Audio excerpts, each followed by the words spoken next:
Hello दोस्तों, नमस्ते, राधे राधे। मैं एक बहुत प्यारा सावन की कजरी गीत सुनाने जा रही हूँ। आप लोग फुल वॉच करके सुनिएगा, अच्छा लगेगा तो कमेंट बॉक्स में ज़रूर बताइएगा हमारा कजरी गीत कैसे लगे। नाही आए ननद जी के भैया, रहिया रोज निहारी ना। नाही आए ननद जी के भैया, रहिया रोज निहारी न। आषाढ़ मास दयुरी मझिम बरसे, आषाढ़ मास दयुरी मझिम बरसे, सावन बड़ी बड़ी बूंदियाना। भादौ मास रैन अंधेरिया, मोरे डेरी लागे अठरियाना। भादौ मास रैन अंधियरिया, मोरे डेरी लागे अठरियाना। कुआर मास भर खकयोर भये, कुआर मास भर खकयोर भये, कार्तिक दिन लसनवाना। कार्तिक दिन लसनवाना। अगहन मास हमें नहीं भावे, सब सखी चली गवनवाना।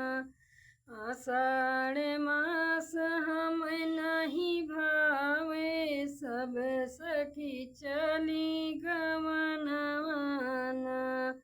नाही आए ननद जी के भैया, रहिया रोज निहारी न।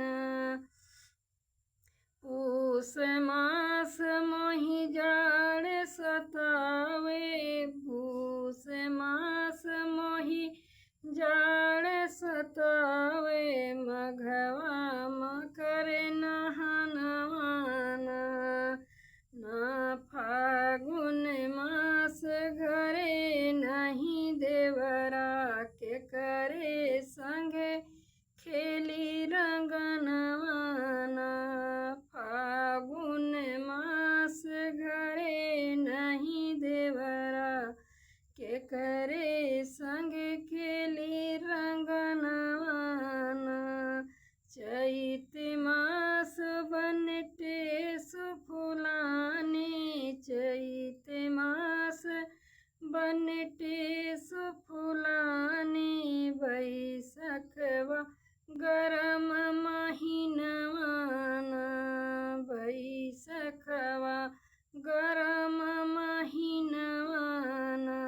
जेठो जेठ जियट कब लगी हैं, जेठो जियट जियट कब लगी हैं, हरि जी से होई है मिलनवाना। जेठो जियट जियट कब लगी हैं, हरि जी से होई है मिलनवाना। नाही आए ननद जी के भैया, रहिया